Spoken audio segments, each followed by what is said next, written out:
Our story begins in the ancient kingdom of Persia, where the Jewish people lived as exiles under the rule of King Xerxes. Among them was a young and beautiful woman named Esther, who would rise to a position of great influence and courageously save her people from destruction. In the citadel of Susa, King Xerxes held a grand banquet lasting 180 days, showcasing his kingdom's wealth and splendor. At the end of this period, he hosted a 7-day feast for all the people. On the 7th day, in high spirits from wine, King Xerxes commanded Queen Vashti to appear before him to display her beauty. But Queen Vashti refused, enraging the king. Following his advisor's advice, Xerxes deposed of Vashti, stripping her of her title as queen. To find a new queen, a search was conducted across the empire for the most beautiful young virgins. They were brought into the king's harem under the care of Hegai, the king's eunuch in charge of the women. Among these women was Esther, also known as Hadassah, an orphan raised by her cousin Mordecai. Mordecai instructed Esther not to reveal her nationality and family background. Shh. After a year of beauty treatments, each young woman would go to King Xerxes. When Esther's turn came, she won the favor of everyone who saw her, including the king. Xerxes was so taken with Esther's beauty and grace that he set the royal crown on her head and made her queen instead of Vashti. Esther kept her Jewish identity a secret, as Mordecai had advised. Meanwhile, Mordecai, who sat at the king's gate, overheard a plot to assassinate King Xerxes. 2 of the king's officers, Bigthana and Teresh, conspired to kill the king. Mordecai told Queen Esther about the plot, and she reported it to the king, giving credit to Mordecai. The matter was investigated, found to be true, and the 2 officials were hanged. This was recorded in the book of the Annals in the presence of the king. An Agagite named Haman was elevated by King Xerxes to the highest position of authority above all the other nobles. All the royal officials at the king's gate knelt down and paid honor to Haman, as the king had commanded. But Mordecai refused to bow down or pay him honor. Haman was filled with rage and sought to destroy not only Mordecai, but all of Mordecai's people, the Jews, throughout the kingdom of Xerxes. To determine the most favorable day to carry out his plan, Haman cast the lot, called Pur in Hebrew, and it fell on the 13th day of the 12th month, the month of Adar. Haman went to King Xerxes and said, "There is a certain people dispersed among the peoples in all the provinces of your kingdom who keep themselves separate. Their customs are different from those of all other people, and they do not obey the king's laws. It is not in the king's best interest to tolerate them. If it pleases the king, let a decree be issued to get rid of them, and I will put 10,000 talents of silver into the royal treasury." The king took his signet ring from his finger and gave it to Haman to seal the decree. The decree went out by couriers to all the king's provinces, with the order to kill all the Jews, young and old, women and children, on a single day, the 13th day of the 12th month, and to plunder their goods. The city of Susa was bewildered, but the king and Haman sat down to drink. When Mordecai learned of the decree, he tore his clothes, put on sackcloth and ashes, and went into the city, wailing loudly and bitterly. In every province to which the king's edict came, there was great mourning among the Jews, with fasting, weeping, and wailing. Esther's maids and eunuchs came and told her about Mordecai. Distressed, she sent clothes for him to put on, but he would not accept them. Then Esther summoned Hathach, one of the king's eunuchs assigned to attend her, and ordered him to find out what was troubling Mordecai and why. Mordecai told him everything, including the amount of money Haman had promised to pay into the royal treasury for the destruction of the Jews.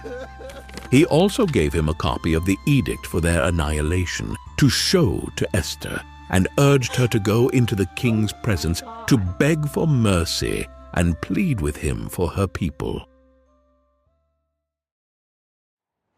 Hathach went back and reported to Esther what Mordecai had said. Then she instructed him to say to Mordecai, "All the king's officials and the people of the royal provinces know that for any man or woman who approaches the king in the inner court without being summoned, the king has but one law, that they be put to death unless the king extends the gold scepter to them."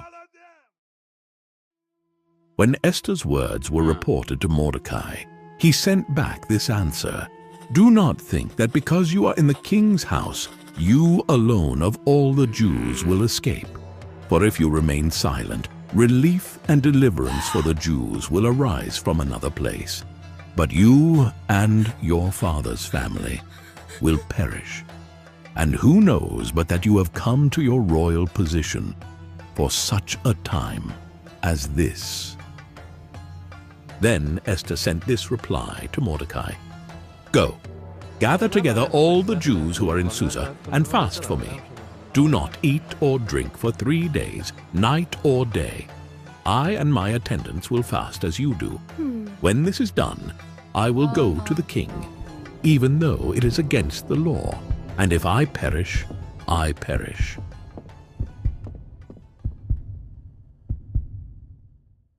On the 3rd day, Esther donned her royal robes and stood in the inner court of the palace, in front of the king's hall. When King Xerxes saw her, he was pleased and extended his golden scepter, sparing her life. "What is it, Queen Esther? What is your request? Even up to half the kingdom it will be given you." Esther invited the king and Haman to a banquet she had prepared. During the banquet, the king asked Esther what she desired. Esther invited the king and Haman to another banquet the next day, where she would reveal her petition. Haman went out happy and in high spirits, but when he saw Mordecai at the king's gate and observed that he neither rose nor showed fear in his presence, he was filled with rage. Nevertheless, Haman restrained himself and went home.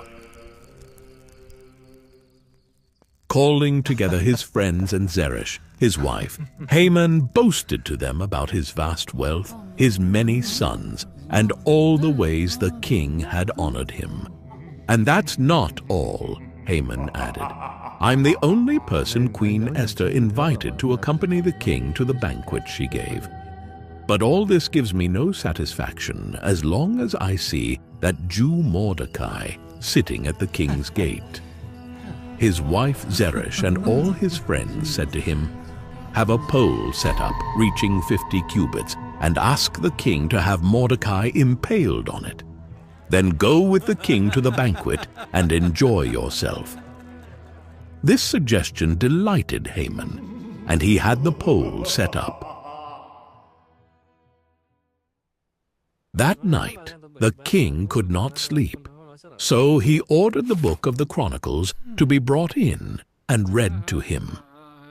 It was found recorded there that Mordecai had exposed Bigthana and Teresh, who had conspired to assassinate King Xerxes.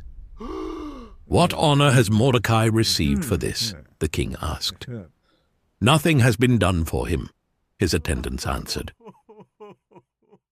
The next morning, Haman entered the court to request Mordecai's execution.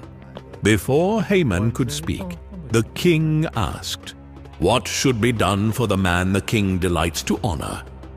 Assuming the king meant him, Haman suggested a royal robe the king had worn, a horse the king had ridden, one with a royal crest.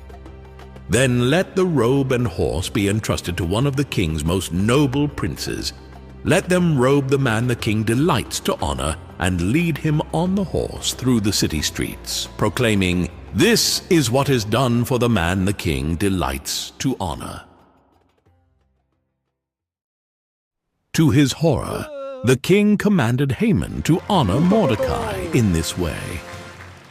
After parading Mordecai, Haman rushed home in grief, only to be summoned to Esther's second banquet. During the banquet, King Xerxes again asked Esther her request.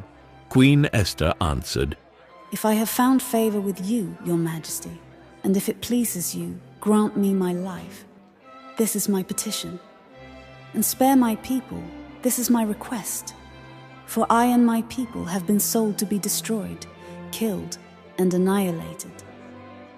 King Xerxes asked, "Who is he? Where is he?" Esther said, "An adversary, an enemy, this vile Haman."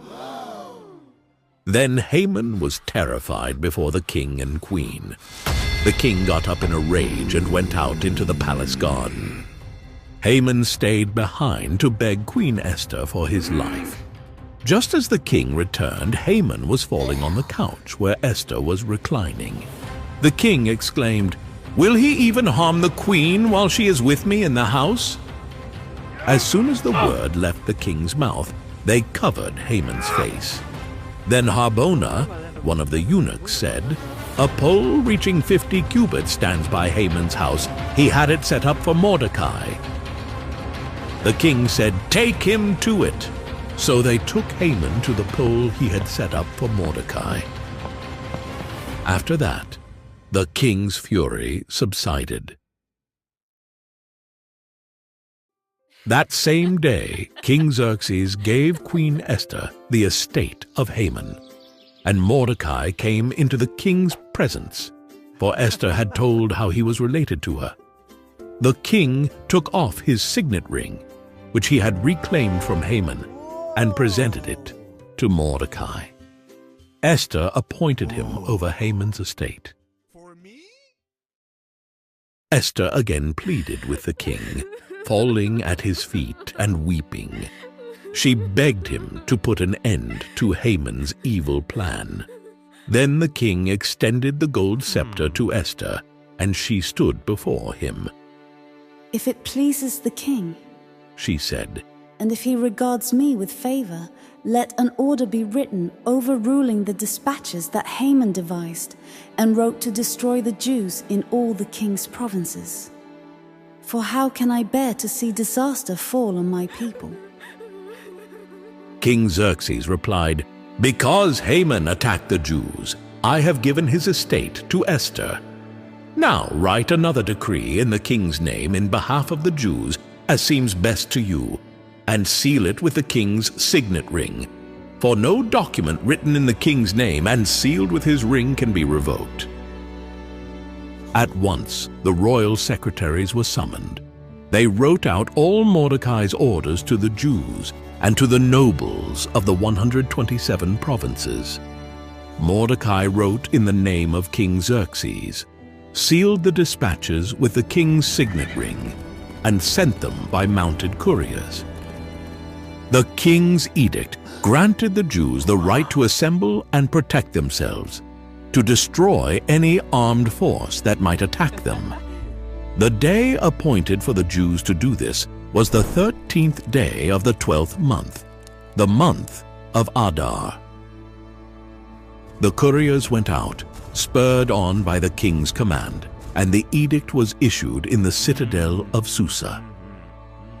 When Mordecai left the king's presence, he was wearing royal garments of blue and white, a large crown of gold and a purple robe, and the city of Susa held a joyous celebration.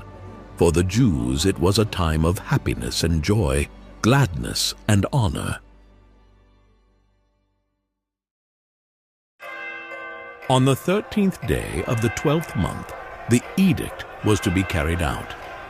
On this day, the enemies of the Jews had hoped to overpower them, but the tables were turned and the Jews got the upper hand. The Jews assembled in their cities and attacked those who sought to destroy them. No one could stand against them, for fear of the Jews had seized all the people. In the citadel of Susa, the Jews killed 500 men. They also killed the 10 sons of Haman, but they did not lay their hands on the plunder. The number of those killed in the citadel of Susa was reported to the king that same day. The king said to Queen Esther, "The Jews have killed 500 men and the 10 sons of Haman in the citadel of Susa. What have they done in the rest of the king's provinces? Now what is your petition? It will be given you." Esther answered, Give the Jews in Susa permission to carry out this day's edict tomorrow also, and let Haman's 10 sons be put on poles, just like their father. So the king commanded that this be done. Meanwhile, the Jews in the king's provinces assembled to protect themselves and got relief from their enemies. They killed 75,000 of them, but did not lay their hands on the plunder. This happened on the 13th day of Adar, and on the 14th they rested and made it a day of feasting and joy. Mordecai recorded these events, and he sent letters to all the Jews throughout the provinces of King Xerxes to have them celebrate annually the 14th and 15th days of the month of Adar as the time when the Jews got relief from their enemies. He wrote them to observe the days as days of feasting and joy, and giving presents of food to one another and gifts to the poor. The Jews agreed to continue the celebration they had begun, doing what Mordecai had written to them. Therefore, these days were called Purim, from the word pur. The Jews took it on themselves to establish the custom that they and their descendants should without fail observe these 2 days every year. These days of Purim should never fail to be celebrated by the Jews, nor should the memory die out among their descendants. King Xerxes imposed tribute throughout the empire. All his acts of power and might, together with a full account of the greatness of Mordecai, are written in the annals of the kings of Media and Persia. Mordecai the Jew was second in rank to King Xerxes, preeminent among the Jews, and held in high esteem by his fellow Jews, because he worked for the good of his people and spoke up for the welfare of all the Jews. The life of Esther is a powerful reminder of courage and faith. Her bravery and wisdom in the face of great danger saved her people and left a lasting legacy of hope and deliverance. Through her story, we learn about the importance of standing up for what is right, even when it means risking our lives, and the incredible impact one person's courage can have on the world.